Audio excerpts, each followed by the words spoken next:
कबीरा गुनाहों से बचना। कबीरा गुनाह कौन से हैं? सबसे बड़ा गुनाह इस्लाम में फर्ज नमाज जानकर कजा कर देना। और ये जो नया फतवा आजकल नए नए स्कॉलर्स का आ रहा है ना कि जरूरत के वक्त दो नमाजें आप इकट्ठी पढ़ सकते हैं, जोहर के साथ असर, बिल्कुल गलत है। उल्टे लटके हुए होगे क़यामत के दिन। ऐसी कोई हदीस नहीं है कि नबी ने जोहर का वक्त दाखिल होते ही, सिवाय हज पे, कि जोहर का वक्त दाखिल हुआ और फौरन आपने असर भी पढ़ लियो। सफर के बारे में तो अइम्मा का इख्तलाफ है, उसमें भी ये कौल ज्यादा मजबूत है दलील के लिहाज से कि उसमें जमा सूरतन जमा की है, जोहर को असर के करीब लेकर गए, असर को मुकद्दम किया। लेकिन वो फिर भी इख्तलाफी मसला, उसमें मैं इंशाल्लाह दलाइल से क्लिप रिकॉर्ड करवाऊंगा। लेकिन ये जो आजकल लोगों ने शुरू कर रखा है ना, वो वही इंजीनियर को सुन के कि जी एक्चुअली यूं है तो शॉपिंग के लिए जाना है, कजा करोगे नमाज उल्टे लटके हुए होगे। अल्लाह कहेगा मैंने, तो इंजीनियर को फोकस कर रहा है, एक हवाला उसने दे दिया, तो मैं जो कुरान में अलहम से लेके वन्नास तक 20 दफा कह चुका हूं, नमाजों की हिफाजत, नमाजों की हिफाजत, नमाजों की हिफाजत। तो ये कौन सी हिफाजत है कि जोहर का वक्त दाखिल होते ही आप असर भी पढ़ रहे हो साथ में, मगरिब को आप इशा में लेके जा रहे हो, या मगरिब का वक्त दाखिल होते ही इशा भी पढ़ रहे हो? ये हिफाजत है, ये जाया करना है। ये अब्दुल्ला बिन मसूद कहते हैं, जब कुरान कहते हैं ना हर नमाज की हिफाजत करते हैं ईमान वाले, तो हिफाजत का मतलब क्या है? हर नमाज अपने टाइम पे पढ़ना। समझते हो कि नहीं समझते? तो ये कोई उज़र नहीं है कि आपको किसी ने रेफरेंस दे दिया और आपने फौरन फतवा चेंज कर लिया। तो ये रेफरेंस की आप डेप में गए हो। परसों मेरे 3 दिन पहले मेरे पास बंदा आ गया कि जी नबी ने जोहर असर इकट्ठी पढ़ी है जोहर के वक्त में। मैंने कहा कौन सी हदीस है? दिखाया तो अरबी में वो नहीं, अल्फाज नहीं थे। कमबख्तो, तुम तो तर्जुमे देख देख के अपना ईमान जाया कर रहे हो। मैंने कहा अरबी अल्फाज दिखाओ मुझे, अरबी में ऐसा कोई लफ्ज नहीं था, तर्जुमे में किया हुआ था किसी ने। तो ये तो आजकल लोगों के नमाज का ये बेड़ा गर्क कर दिया है। तो अल्लाह मियां कुरान में एम ही कह रहे हैं कि हाफिज़ू अला सलावाति वस्सलातिल वुस्ता, कि नमाजों की हिफाजत करो। इसका क्या मतलब है? दो नमाजें इकट्ठी पढ़ो। हिफाजत का मतलब हर नमाज अपने टाइम पे पढ़ो, आगे पीछे ना होने दो। और फिर अल्लाह स्पेशल कह रहे हैं खास तौर पर असर की नमाज, आपने उसी का बेड़ा गर्क कर दिया, जोहर के साथ मिला दिया आपने। तो ये कुरान की ये नुसूस, मैदान जंग में अल्लाह नमाज को टाइम से टालने की इजाजत नहीं दे रहा, मैदान जंग। और आप शॉपिंगों में लोगों को क्या कह रहे हो? और कह रहे हो एकेडमी में एक्चुअली थोड़ा हमारे भी कभी कभार मसरूफ होते हैं। वो जो अब्दुल्ला बिन अब्बास की हदीस है ना, उसका मैं मतलब बताऊंगा इंशाअल्लाह। उसमें बहुत खयानतें की हैं तर्जुमा करने में और उसकी तफसीर करने में। उनके शागिर्द ने उसका क्या मतलब बताया। उनका शागिर्द कह रहे अब्दुल्ला बिन अब्बास जोहर को असर के करीब लेकर गए और असर को मुकद्दम किया। ये उनका शागिर्द कह रहा है कि मेरा ख्याल है ऐसे किया। उसका तर्जमा इंजीनियर साहब ने किया कि कोई हनफी बैठा हुआ था, उसने ये तावील कर दी। फिर कह रहा है कि मैं अब्दुल्ला बिन अब्बास को फॉलो करता हूं, किसी और को नहीं। अब्दुल्ला बिन अब्बास ने ये कब किया कि जोहर का वक्त दाखिल होता ही असर पढ़ लिया है, या जोहर को असर तक कजा किया है? ये कब किया है? उनका शागिर्द जो बता रहा है उसको आप कह रहे हो कि मैं वो हनफी था कोई शागिर्द। उनको फजूल किस्म की, जिस आदमी को एंजाइटी का पेशेंट हो, जो जिसको पता ही नहीं कि ऊट पटांग फेंके जा रहा है। और मैं अल्लाह की कसम, मुझे उस पर ताज्जुब नहीं होता। वो जो सामने बैठे हुए मखंचू हैं, मुझे उन पे ताज्जुब होता है। यार लपेटने की भी तो कोई हद होती है। तुम उससे पूछ नहीं सकते कि हजरत ये तावील जो है कि जोहर को मुअख्खर किया, असर को मुकद्दम किया, ये किसी हनफी ने की है या अब्दुल्ला बिन अब्बास के शागिर्द ने की है? शागिर्द ने की है। तो शागिर्द उस्ताद की बात को ज्यादा समझता है, या 1500 साल के बाद एक जेलम में बैठा हुआ इंजीनियर अब्दुल्ला बिन अब्बास को ज्यादा समझता है? समझ में आ रही है बात कि नहीं आ रही है? फेंके जाओ, पब्लिक बैठी है कैच करने के लिए। हमारे एक उस्ताद थे, अल्लाह उनकी मगफरत करे अगर इंतकाल हो गया।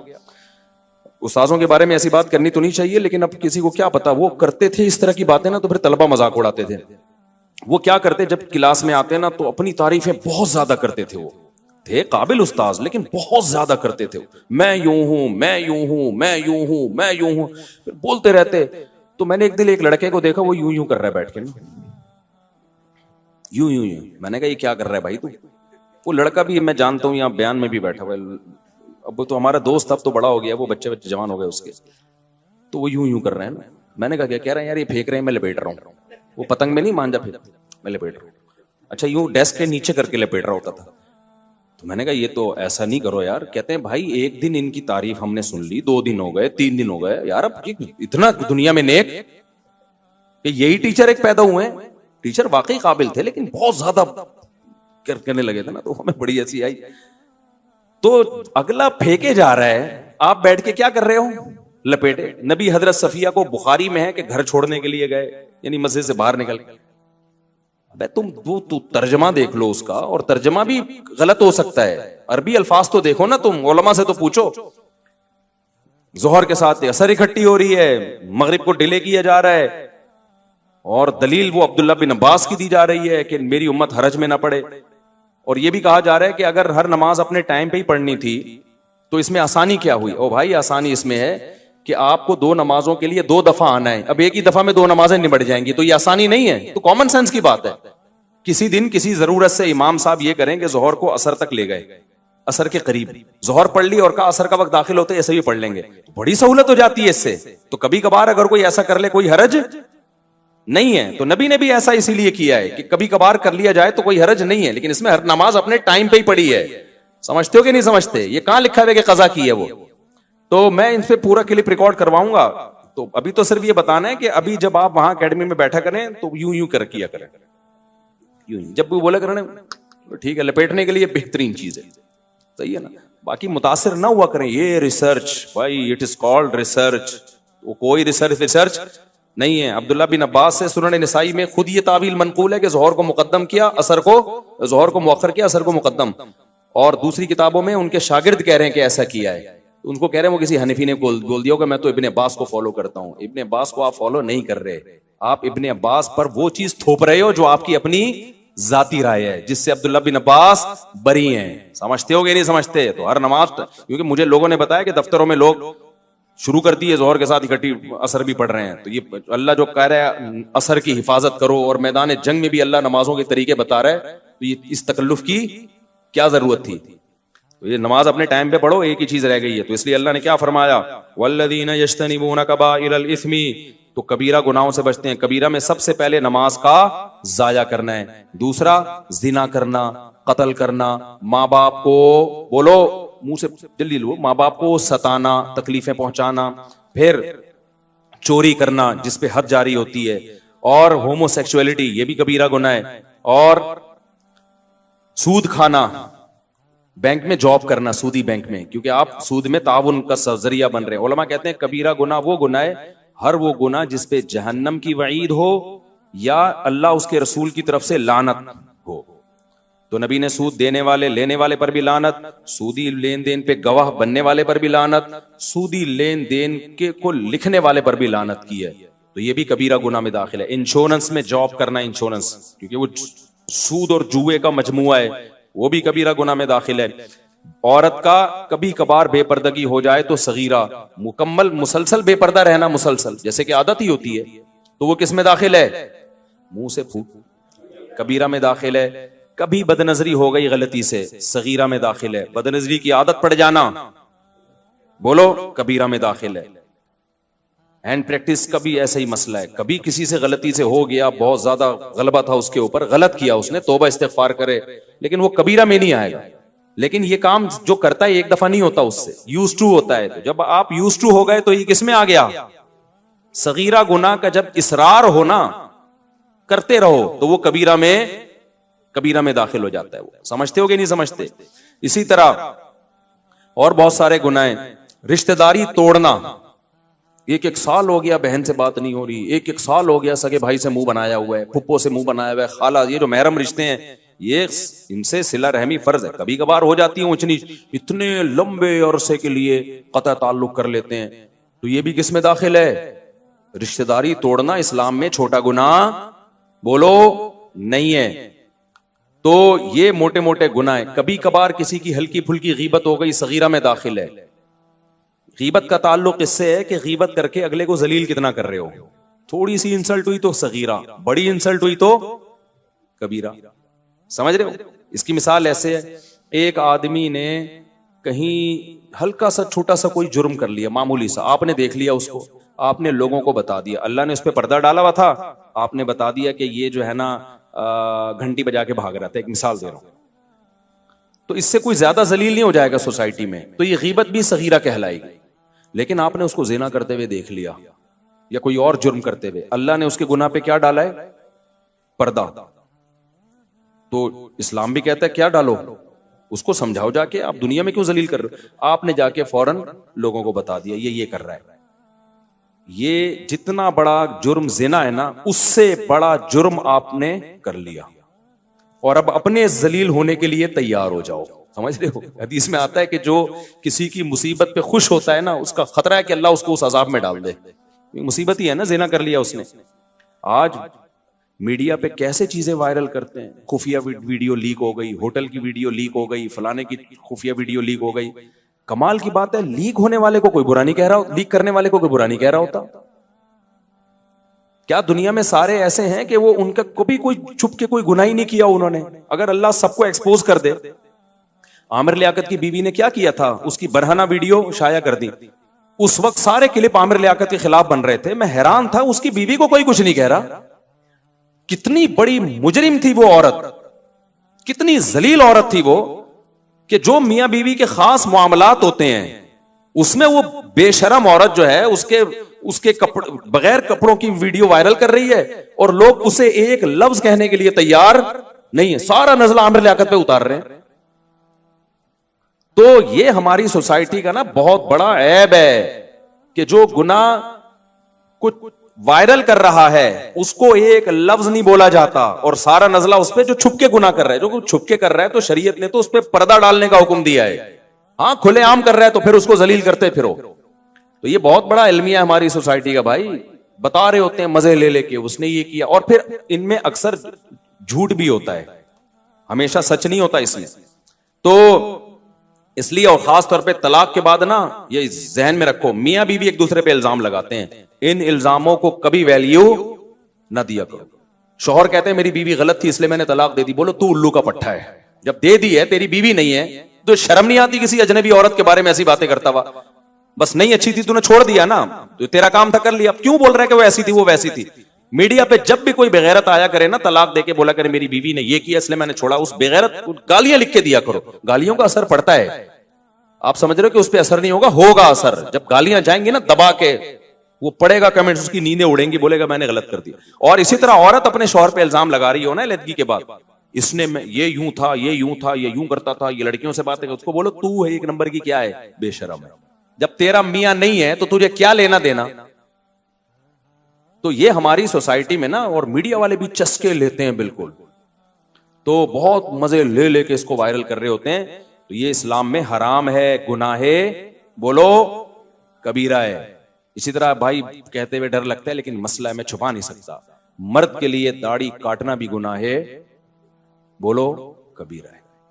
ये भी गुनाहे कबीरा में आता, तगयीर खल्क़िल्लाह में आता। औरत का आईब्रोज बनाना गुनाहे बोल दो ना कबीरा है, क्योंकि नबी ने लानत की है। हाँ, किसी औरत की आईब्रोज बहुत ज्यादा घनी हो और आपस में बहुत ज्यादा मिली भी हो, तो फिर इतना सेटिंग की जा सकती है कि उसको नॉर्मल हालत, ब्यूटी की नीयत से नहीं, ऐब दूर करने के लिए उसको नॉर्मल कंडीशन पे लाया जा सकता है। इसकी मिसाल ऐसे है कि जैसे दांतों में जो खला पैदा करेगा ना ब्यूटी के लिए, नबी ने उस औरत पे लानत की है।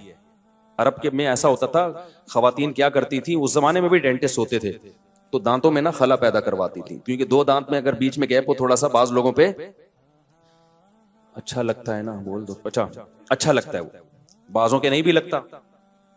तो नबी ने लानत फरमाई, अल मुतफल्लिजात, वो औरतें जो दांतों में गैप पैदा करवाती हैं उन पर अल्लाह की लानत। क्यों? अल्लाह की बनाई हुई तख्लीक को क्या कर रही हैं? चेंज। दांतों की सेटिंग आप चेंज नहीं कर सकते। आपकी नाक जैसी है, अल्लाह ने गॉड गिफ्टेड है, उसको चेंज मत करो कि ऑपरेशन करके इतनी बारीक ना। वो डॉक्टर दिखा रहे होते हैं ये वाली नाक पसंद है, ये माइकल जैक्सन की है, ये फलाने की है, ये फलाने की है, कौन सी सूटेबल है? ये नहीं है भाई, जो अल्लाह ने नाक दे दी वही है। हाँ, किसी में ऐब पैदा हो जाए, चाहे वो पैदाइशी हो या एक्सीडेंट की वजह से हो, उस ऐब को दूर करना जायज है। अब एक्सीडेंट हुआ, अच्छी वाली नाक दाएं बाएं हो गई, तो उसको सेटिंग पे ला सकते हो भाई। या पैदाइशी तौर पर पैदा हुआ बच्चा, कोई नाक उसकी गैर मामूली तौर पर भद्दी है जो आम लोगों की होती नहीं है, कोई गैर मामूली है, तो उसको ऑपरेट करके नॉर्मल कंडीशन में। इसी तरह दांत आगे भी नहीं कर सकते, पीछे भी नहीं, लेकिन किसी के पैदाइशी तौर पे दांत बहुत ज्यादा आगे निकले, यानी जब दांत निकले तो बाज लोगों के दांत ऐसे होते हैं ना, होंठों से बिल्कुल बाहर आ रहे होते हैं, वो कुदरती तौर पर एक ऐब है। वो खाने में मुश्किल, पीने में मुश्किल, वो हर वक्त दांत दिखा रहे होते हैं लोगों को। तो ऐसी सूरत में ये चूंकि एक ऐब है, तो उसको ऑपरेट करके नॉर्मल कंडीशन पे लाना, बोलो, जायज है। तो इसी तरह आईब्रोज बनाना औरत के लिए, ब्यूटी के लिए हराम है। लेकिन अगर किसी की बहुत ज्यादा जंगल बना हुआ है और बिल्कुल मिली हुई आपस में, तो उनको इतनी कंडीशन में लाना जो नॉर्मल होती है, नॉर्मल औरतों की होती हैं। लेकिन ऐसी 100 में 2-4 ही होती हैं ऐसी औरतें जिनकी बहुत ज्यादा भद्दी आईब्रोज हो। वरना खवातीन इस फतवे का सहारा लेके फिर क्या करती हैं, अच्छा हमारी भी भद्दी है। आपके भद्दी हैं या नहीं, इसमें आपकी राय का एतबार नहीं है। अगर आपकी ऐसी है जैसे नॉर्मल खवातीन की होती हैं, तो बस ये इसको छोड़ दें अपने हाल पे। हाँ, अगर 100 में कोई 2-4 खवातीन ऐसी होती हैं, जैसे 2-4 होते हैं जिनकी नाक बहुत ही मोटी पैदा हो गई, 2-4 होते हैं जो बेचारे लंगड़े पैदा हो जाते हैं, 2-4 होते हैं सैकड़ों में जो कोई माजूर होते हैं, तो ऐसे ही 2-4 खवातीन सैकड़ों हजारों में ऐसी हो सकती है जिनकी आईब्रोज बहुत ज्यादा भद्दी हो, वो उसको सेटिंग पे ला सकती हैं। समझते हो? तो इसी तरह नाखून ना काटना, नबी ने 10 चीजें पैगंबरों की फितरत में बताई हैं, उनमें नाखून काटना। ये जो फैशन के लिए छुरे घोंपे में है ना, इतने बड़े बड़े चाकू निकले हुए होते हैं, अच्छे भी नहीं लगते, ये दहशत होती है। और कितनी तकलीफ होती है खवातीन को खाना खाने में, और जो है वो किस कदर मुसीबत है यार। एक हमारे तो थोड़े से नाखून बढ़ जाए ऐसी उलझन शुरू हो जाती है। अपने आप को क्यों अजाब में डाला हुआ है तुमने भाई, काटो नाखून को। अंग्रेजों से आई ये चीजें। तो ये सब चीजें तगयीर खल्क़िल्लाह में दाखिल हैं, तो ये सब कबायर में दाखिल हैं। तो इन सबसे बचना है, जन्नत हासिल। एक शख्स ने 100 इंसानों को कत्ल किया, तो आलिम के पास आया। आलिम ने कहा कि मैं यहूलु बैनहु व बैन तौबा। उसने कहा क्या मेरी तौबा कबूल होगी? आलिम ने कहा क्यों नहीं कबूल होगी। उसने तौबा की और अल्लाह ने उसको जन्नत में भेज दिया। मैंने कहा ये वो 100 वो थे जिनको उस शख्स ने बिला वजह कत्ल किया है, सिर्फ पैसों की लालच में। जब इसकी तौबा कबूल हो रही है यार, तो तुमने तो अपने बेटे को बंदूक से मारा भी नहीं है, पहली बात। ना किसी को कहा कि जाके बेटे को मारो, ये और कम दर्जे का जुर्म। ना कोई ऐसा काम किया कि बच्चे को बंदूक लाके पकड़ाई हो कि तू अपने आप को मार दे, ये भी नहीं किया।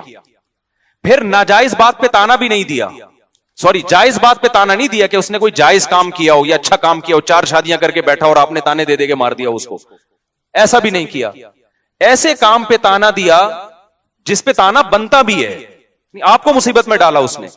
फिर भी अगर आप समझते हो कि जुर्म हुआ है, तो मेरे भाई 100 इंसानों को अपने हाथ से कत्ल करने वाले की तौबा जब 2 रकत पढ़ के कबूल हो सकती है, तो आपकी क्यों नहीं हो सकती? तो मैंने कहा 2 रकत पढ़ के अल्लाह से एक दफा गिड़गिड़ा के माफी मांग लो, ए अल्लाह अगर इसमें मुझसे ज्यादती हुई है तो तू मुझे माफ कर दे। और इसकी और कोई कफारा नहीं है, इसका कत्ल का तो कफारा है ना, किसासन अपने आप को पेश करो, इसका कोई कफारा नहीं है। तो मैंने कहा फिर ये तसल्ली रख लो कि अब आपका जुर्म क्या हो गया है, माफ। भाई समझ रहे हो कि नहीं समझ रहे? ये इस्लाम की गाइडेंस है जो गोरे के पास नहीं है, मादा परस्तों के पास नहीं है। मैंने कहा उस 2 रकत पढ़ के आप एक दफा तसल्ली से तौबा कर लोगे ना, उसके बाद भी अगर आप डिप्रेशन में जाते हो कि यार पता नहीं मैंने जुर्म तो नहीं किया, इसका मतलब अब आप मुजरिम हो। अब आप क्या कर रहे हो? मुजरिम हो। खूब समझो इस बात को। उलमा कहते हैं इंसान से कोई गुनाह हो जाए, गिड़गिड़ा के एक दफा तौबा कर ले, फिर भी अगर वो उस गुनाह की टेंशन लेता है ना, इसका मतलब इसमें तकब्बुर है। ये अपने गुनाह को अल्लाह की रहमत से बड़ा समझता है, ये समझता है अल्लाह माफी नहीं कर सकता, ये जुर्म है। फिर माफी मांगो एक दफा गिड़गिड़ा के, उसके बाद उस जुर्म को हमेशा के लिए भूल जाओ और ये तसल्ली रख लो कि गुनाह पे सजा देने वाला कौन है? अल्लाह। और माफ करने वाला भी कौन है? अल्लाह है। फिर भूल जाओ, फिर उसको बार बार सोचना नुकसानदेह है, फिर तुम खुदा से आगे निकल रहे हो। उसका मतलब मुझे एक वाकया याद आता है ना मूसा अलैहिस्सलाम के दौर का। ये वाकया पता नहीं मुस्तनद है या नहीं है, हमारे टीचर ने स्कूल में हमें ये वाकया बताया था। मुझे नहीं पता ये मुस्तनद वाकया है या नहीं है, लेकिन बाज वाकये इतने मुस्तनद नहीं होते, लेकिन उससे जो सबक मिलता है वो शरीयत के बिल्कुल मुताबिक होता है, यानी शरीयत यही चाहती है। तो कहते हैं कि मूसा अलैहिस्सलाम के दौर में ना एक औरत से जिना हो गया। उसने आके मूसा अलैहिस्सलाम से पूछा कि मुझसे एक बहुत बड़ा जुर्म हो गया है, आप अल्लाह से पूछें कि अगर मैं तौबा करूं तो क्या वो जुर्म माफ हो जाएगा? तो मूसा अलैहिस्सलाम ने अल्लाह मियां से जाके पूछा, अल्लाह मियां ने कह दिया हाँ भाई, उससे कहो कि अल्लाह के सामने गिड़गिड़ा के तौबा कर ले, माफ हो जाएगा। फिर उस औरत ने कहा कि असल में मसला यह है कि बहुत बड़ा जुर्म है, हल्का नहीं है। इतना बड़ा जुर्म समझ में नहीं आ रहा कि 2 रकत पढ़ के गिड़गिड़ा के माफी मांग के एक दफा में माफ हो जाएगा, ये कुछ समझ से क्या है? भला तरह है, आप जरा दोबारा पूछें कि छोटा नहीं है, बहुत बड़ा जुर्म है, बहुत बड़ा जुर्म। मूसा अलैहिस्सलाम ने दोबारा पूछा कि अल्लाह ने कहा जितना भी बड़ा जुर्म हो, देखो जो हुकूकुल इबाद होते हैं ना, उसमें किसी से पैसे लिए हुए हैं, वो तो पैसे भी वापस करने पड़ेंगे, तौबा भी करनी पड़ेगी। किसी बंदे को कत्ल कर दिया तो तौबा भी करनी है और उसके वारिसों को दियत भी देनी है, उसमें तो अलग मामला है। लेकिन यहां तो कोई दियत कफारा नहीं है ना। तो जिन जुर्मों में कफारा नहीं है मैं उनकी बात कर रहा हूं। आपने रमजान का रोजा तोड़ दिया जानबूझकर, अब आप कह रहे हो 2 रकत पढ़ के गिड़गिड़ा के माफी मांगूंगा, माफ हो जाएगा, नहीं माफ होगा, 60 रोजे भी रखने पड़ेंगे आपको, वहां कफारा है।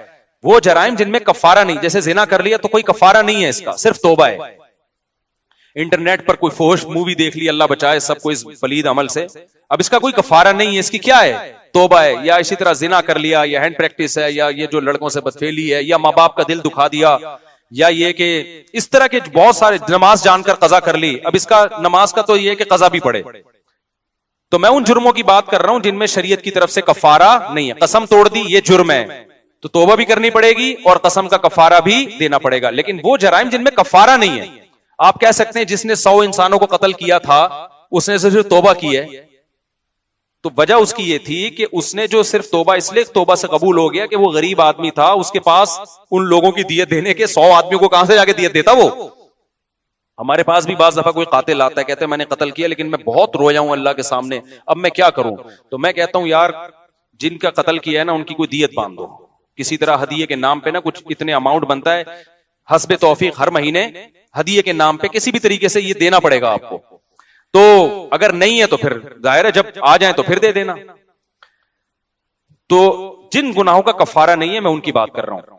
अब क्या है कि वो मूसा अलैहि सलाम के पास गई, उसने कहा कि मूसा आपने अल्लाह से पूछा गुनाह माफ हो जाएगा। एक्चुअली वो छोटा गुनाह उस जमाने का एक्चुअली जो भी बनता होगा उस इब्रानी जबान में, आप कहेंगे इंग्लिश तो आती नहीं थी ना उसको। तो मूसा अलैहि सलाम ने फिर अल्लाह से पूछा, अल्लाह मियां ने कहा जितना भी बड़ा हो, मेरी जाहिर है मेरी रहमत से बड़ा थोड़ी है, माफ कर दूंगा अगर आइंदा के लिए इरादा करे कि नहीं करेगी वो ये गुनाह। फिर वो आए, 3-4 दफा जब हो गया ना, फिर उस औरत ने कहा भाई मैंने जिना किया है, इतना बड़ा गुनाह कैसे माफ हो जाएगा। तो मूसा अलैहि सलाम ने अल्लाह से जाके पूछा, अल्लाह ने कहा अब नहीं होगा, अब माफ नहीं।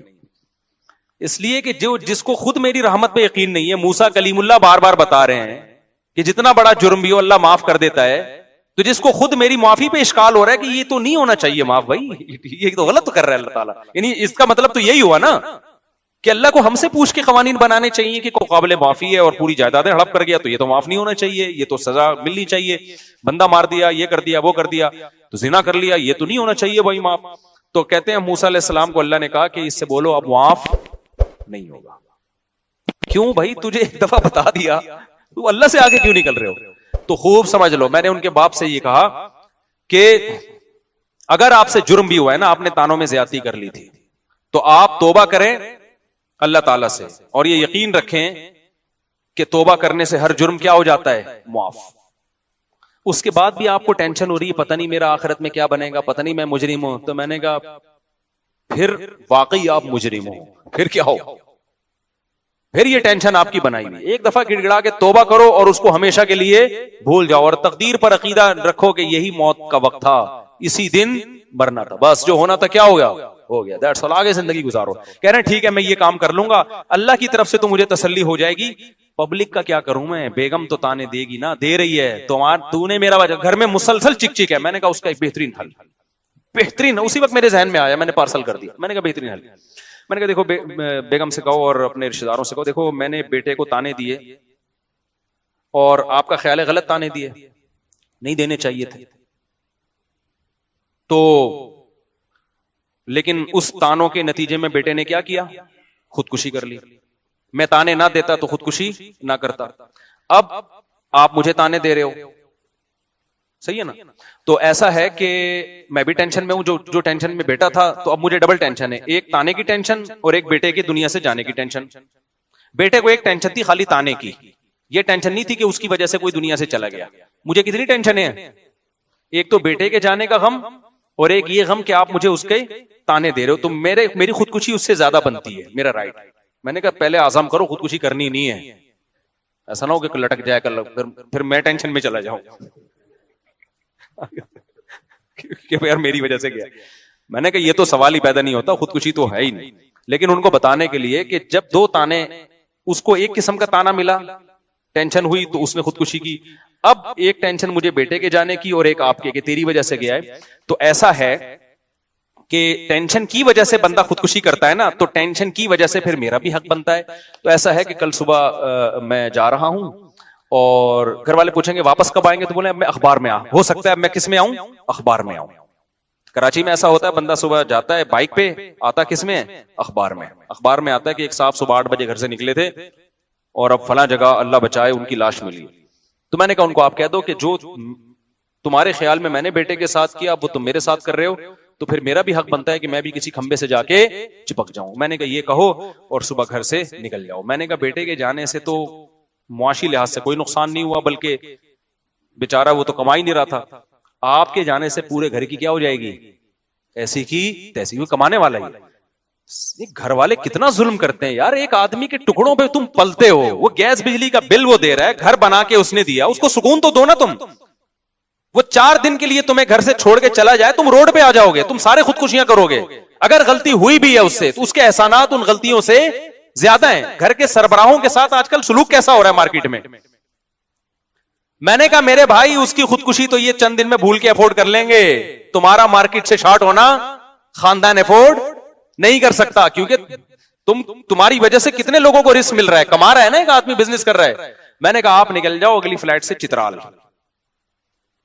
निकल जाओ और वहां किसी पहाड़ पे खड़े होकर वीडियो बनाओ। फिर मरना नहीं, कहीं ऐसा ना हो, मैं मुझे बार बार अपने बारे में डरता कि यार ये मेरे खाते में ना आए। वीडियो बनाओ कि बेगम मैंने अपने बेटे को ताने दिए, वो लटक गया, अब मुझे भी ताने मिल रहे हैं, ये खाई और ये मैं। उसके बाद फोन 1 घंटे के लिए बंद कर दो। तो मैंने कहा इंशाअल्लाह थोड़ी सी भी गैरत हुई। उनकी बेगम तो माशाल्लाह दीनदार हैं, नेक हैं, वो तो वक्ती तौर पर इंसान को टेंशन होती है तो वो करता है, तो हल भी तो उसका हमें बताना ही पड़ता है ना। मैंने कहा इंशाअल्लाह फोन आ जाएगा भाई, 2 वक्त से घर में रोटी का इंतजाम नहीं हो रहा, मसाइल खड़े हो रहे हैं, एक तो गया दूसरा भी जाएगा, हम तो बिल्कुल ही लेस ही हो जाएंगे हर चीज से, तो काइंडली आप तशरीफ ले आए। और फिर बेगम कहेगी किसी ने मेरे मियां को ताना दिया ना, उसकी ऐसी की तैसी। तो अल्लाह का शुक्र है वो घर गए हैं, उसके बाद से अब तक उनका कोई ना मैसेज आया, या तो अल्लाह ने कर चित्राल से गिर चुके होंगे या सुकून में आ गए होंगे। उम्मीद है सुकून में आ गए होंगे इंशाल्लाह। तो बस 2 मिनट में बात खत्म कर रहा हूं मैं। ईशा के थोड़ी देर बाद, ईशा के बाद इंशाल्लाह थोड़ी देर मसाइल का 10-15 मिनट सेशन होगा, जो बैठना चाहे बैठ सकता है, जाना चाहे जा सकते हैं। तो मैं आपको बता रहा था मेरे भाई, हर मसले का हल किसके पास है, इस्लाम के पास है। इन लोगों के पास, मादा परस्तों के पास मसाइल का हल नहीं है, इनके पास मसाइल बढ़ाने के तरीके बहुत हैं कि जिससे सोसाइटी में और ज्यादा मसाइल बढ़ जाएं। तो ये मसाइल खत्म नहीं हो रहे। दुनिया को मुसाफिर खाना समझो भाई, 2 वक्त की रोटी मिल गई ठीक है, नहीं मिली तो क्या है, मोहब्बत थोड़ी करनी है, पैसा कमाओ, अल्लाह ने थोड़ी मना किया। साहबा में कितने करोड़पति अरबपति लोग थे, पैसा नहीं है तो भाई हमारी जरूरत क्या है यार, कब्र में हम सबके पांव लटके हुए हैं, थोड़े दिन रह गए, आगे मरना है, खत्म, तो क्या टेंशन लेनी इन चीजों की। तो कोई बेरोजगार है, कोई बड़ी टेंशन नहीं है। वो जो हमारा बहनोई है ना, और जो हमारे भांजों के साथ उसने किया, उसका वाकया याद रखो, बेटा फेल हो गया, बाप ने कहा कोई मसला नहीं है, आखिरत में फेल नहीं होना चाहिए, दुनिया में चलता है यार, कभी कोई फेल हो जाता है, कभी क्या हो जाता है, पास हो जाता है। चलो लाइफ को क्या करो, इंजॉय करो। और इससे जब बच्चे को खुशी मिलती है ना तो और पढ़ता है वो। ये पढ़ाई ऐसी नहीं है जो गन पॉइंट पे पढ़ाई जा सके। हमारे अब्बा ने जो हमें पीटा है ना, वो इस पे कभी नहीं पीटा कि इम्तिहान में नंबर कम क्यों आ गए, अल्लाह का बड़ा। हमारे अब्बा हमेशा इस पे कूटते थे, गलत लड़कों में तो नहीं बैठ रहा, गलत लड़कों में, चर्सियों हीरोइन जो माहौल खराब कर देता है। मुझे याद है, बस एक पिटने का वाकया सुना के अपने बयान को खत्म करता हूँ। तो हमें ये वाकया सुनाने में बड़ा मजा आता है। मैं एक दफा क्या हुआ, हमारे अब्बा जब भी घर में आते घर से गायब होता, मैं वालदा से पूछते कहाँ गया, वो लड़के वड़के हैं इधर औबाश किस्म के, उनके साथ खेल रहा है। अब वो लड़के 1 नंबर के बदमाश टाइप के, कोई पी रहा है, कोई फिल्में देख रहा है। उस जमाने में फिल्मों का भी रिवाज नहीं था, वो गंदी गंदी एल्बम लड़के ना झाड़ियों में बैठ के देखा करते थे, कोई लड़की की तस्वीर मिल गई। अब जनाब लड़कों का तो ग्रुप हर एक को अच्छा लगता है, हम भी घूमने फिरने निकल जाते थे, टायर लेके ना, वो रॉड लगा के वो चला रहे हैं, कभी क्या कर रहे हैं, मारम पीटी खेल रहे पत्थर से। कितनी खतरनाक खेल है यार, पत्थरों से मार रहे हैं, ये मारम पीटी हो रहा है। तो नतीजा क्या निकला, अब्बा 1 दिन आए, 2 दिन आए, भाई ये क्या, वालदा ने कहा भाई ये मेरा तो रोब नहीं है, नहीं समझ रहा है। तो एक दिन क्या हुआ, अब्बा जरा जल्दी आ गया, तो मैं खेल के आ रहा था, मेरे कपड़े पूरे काले हो गए थे गर्दो गुबार से, मिट्टी में इतना खेले हम, कीचड़ जब बारिश होती थी तो कीचड़ के थपेड़े उठा उठा के मारते थे एक दूसरे को। मैं जब आया तो अब्बा बैठे हुए हैं। अब्बा ने पूछा बेटा कहां से तशरीफ ला रहे हैं। मैं समझ गया आज अच्छी रिपोर्ट नहीं।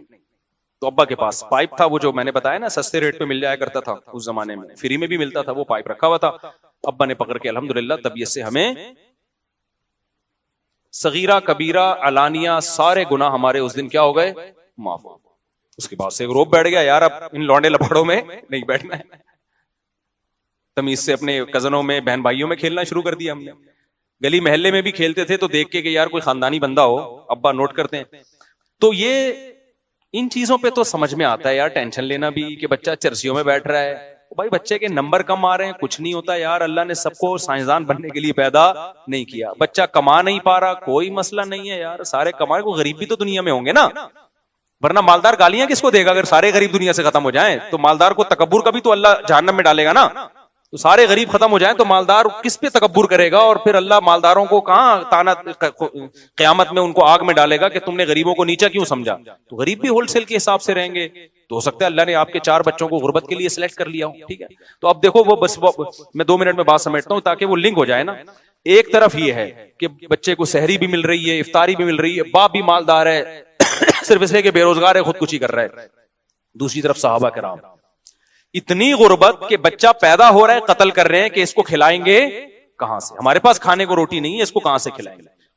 यानी बेटा खुदकुशी नहीं कर रहा, बाप अपने हाथों से बेटे को मार रहा है। इतनी डिप्रेशन थी उन लोगों को।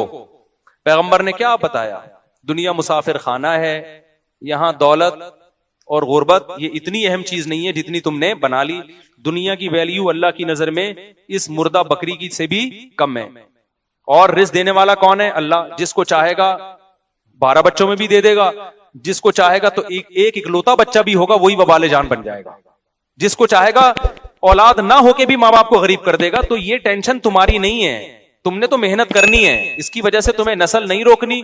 तज़व्वजुल वदूद अल वलूद, अब्दुल्ला बिन मसूद को नबी ने खिताब करके फरमाया कि अब्दुल्ला बिन मसूद नहीं, एक और साहबी थे, वो गरीब साहबी थे, कि ऐसी औरत से निकाह करो जो औलाद भी कसरत से दे और तुमसे मोहब्बत भी करेगी। मोहब्बत होगी तो औलाद देगी वो तुम्हें, वरना देगी नहीं। तो वही गरीब सहाबा जिनके पास खाने को रोटी नहीं है, निकाह भी कसरत से कर रहे हैं, नस्ल भी बढ़ा रहे। हजरत अबू हुरैरा के 19 बच्चे थे, हालांकि मिस्कीन तरीन सहाबा में अबू हुरैरा का शुमार होता है, लेकिन वो डिप्रेशन क्या हो गई? पहले एक बच्चे को मार रहे हैं और अब क्या 19 बच्चे भी हो रहे हैं, तो टेंशन नहीं ले रहे। और अल्लाह ने भी रिस्क के दरवाजे क्या किए हैं? खोले हैं। तो आप इस्लाम की मोटिवेशन और आज जो मादा परस्तों की मोटिवेशन में फर्क देख रहे हो कि नहीं देख रहे? नहीं यही बात समझ में मेरे भाई। तो तवक्कुल पैदा करो अल्लाह ताला पे, कमाओ, मेहनत करो, अपाहज ना बनाओ अपने आप को कि गुर्बत के फजाइल सुन के पोस्ती बन के घर में लेट जाओ। मेहनत करो, स्ट्रगल करो, ना इस वजह से नस्ल रोको, ना अपने बच्चों को कमाओ पूत बनाने की उम्मीद से पैदा करो कि इनसे पैसा कमाना है। बच्चे पैदा हो रहे हैं आखिरत के लिए, बस। किसके लिए पैदा हो रहे हैं? आखिरत। अल्लाह के नबी का हुक्म है नस्ल बढ़ानी है, फिर उनकी तरबियत की भी कोशिश करो। और तरबियत का मतलब पैसा कमाने वाला बनाना नहीं है, तरबियत का मतलब एक अच्छा इंसान, चोरियां चुकारियां ना करे, झूठ ना बोले, ये ट्रेनिंग करो। और ये ज्यादा में आसान होती है, कम में मुश्किल होती है, क्योंकि बच्चा कम जब होते हैं तो बाहर जाके दोस्तियां लगाएगा और अपने बहन भाई एक दूसरे को, उनमें एक दूसरे को खराब करने का अवसर कम होता है। तो अल्लाह पे एतमाद और तवक्कुल प्रैक्टिकली, सिर्फ नजरियाती हद तक नहीं कि मैं अल्लाह पे एतमाद करता हूं। भाई तो एतमाद करता है तो फिर खुदकुशी की तरफ क्यों जा रहा है तू? नस्ल क्यों रोक रहा है तू? ऐसा एतमाद अल्लाह को नहीं चाहिए जिसका आप प्रैक्टिकल लाइफ में कोई सबूत ही ना दिखा रहे हो आप अल्लाह को। आपके बेरोजगार हो और आप खुदकुशी की तरफ जा रहे हो और आपको मैं अल्लाह पे तवक्कुल करता है तो खुदकुशी क्यों कर रहा है भाई तू? मैं समझा पा रहा हूं या नहीं समझ में आ रही बात? तवक्कुल करता है तो खुदकुशी किस बात की कर रहा है तू? यार ये तो झूठ बोल रहा है तू तवक्कुल करके। तो इसलिए अल्लाह पे तवक्कुल का मतलब सच्ची मुच्ची का तवक्कुल। मादा परस आदमी अल्लाह को देखता ही नहीं है, उसने अल्लाह को अपनी डिक्शनरी से निकाला हुआ है। हकीकी मजहब वही मजहब को फॉलो करने वाला है कि जो किसको जब अल्लाह के वजूद को मानता है तो सच्ची मुच्ची में मानता है, वो झूठी मूठी में नहीं मानता। जैसे अंग्रेज कह देते हैं ओ माई गॉड, बाकी गॉड का क्या रिश्ता है आपसे वो उनको पता ही नहीं है कि गॉड क्या होता है। तो सच्ची मुच्ची का ताल्लुक कायम करो अल्लाह मियां से, उसका सबसे बड़ा फायदा क्या होगा? Depression less. टेंशन देना सीखोगे, टेंशन लोगे नहीं आप। जैसे मैं टेंशन देता हूं ना, बोल टीवी को मैंने इंटरव्यू दिया, अपने बच्चे भी दिखाए, मैंने कहा ये तो सिर्फ कंपनी की मशहूरी के लिए 2-4 मैंने पेश कर दिया, ऐसे पूरी इतने लोगों को टेंशन हुई है ना। उस नीचे लिख रहे हैं अबे महंगाई बढ़ रही है, इन मौलवियों को देखो क्या हरकतें कर रहे हैं, महंगाई। अबे पहले तो गवर्नमेंट से ज्यादा रिस्पॉन्सिबिलिटी हमारी है ना बच्चों की। तो जब बाप टेंशन ले नहीं रहा, जिसका पैसा डायरेक्ट खर्च हो रहा है 17 बच्चों पे, 16 है, 18 सॉरी, 2 सौतेले मिला के 18, 16 मैं फिर कैलकुलेशन पूरी अगले हफ्ते दोबारा से करके बता दूंगा, ठीक है ना। तो सारी रिस्पॉन्सिबिलिटी असल में किसकी है? हमारी है ना। तो हमें टेंशन हो नहीं रही, लिबरल लोगों को टेंशन हो रही है, गुर्बत बढ़ रही है, महंगाई बढ़ रही है, उनकी वजह से ये हो रहा है। अबे बाप की सबसे ज्यादा टेंशन तो बाप को, यार हमारा 99% पैसा तो ये खा रहे हैं, तो बचत तो हमारी ही नहीं हो रही, लेकिन हम टेंशन नहीं ले रहे। अल्लाह का शुक्र है, इन मादा परस्तों को दबा के टेंशन दे रहे हैं। नीचे कमेंट से पता चलता है, इनको देखो, मैंने कहा तुम्हारे 2 हैं और तुम्हारे जिम्मे सिर्फ 2 है ना, और हमारे 17 की टेंशन भी कौन ले रहा है? तुम ले रहे हो, ठीक है ना। हम तो खुशी मना रहे हैं अल्हम्दुलिल्लाह। इसलिए मेरे भाई, इस्लाम को दिलो जान से फॉलो करोगे तो मजा आएगा। ऊपर से फॉलो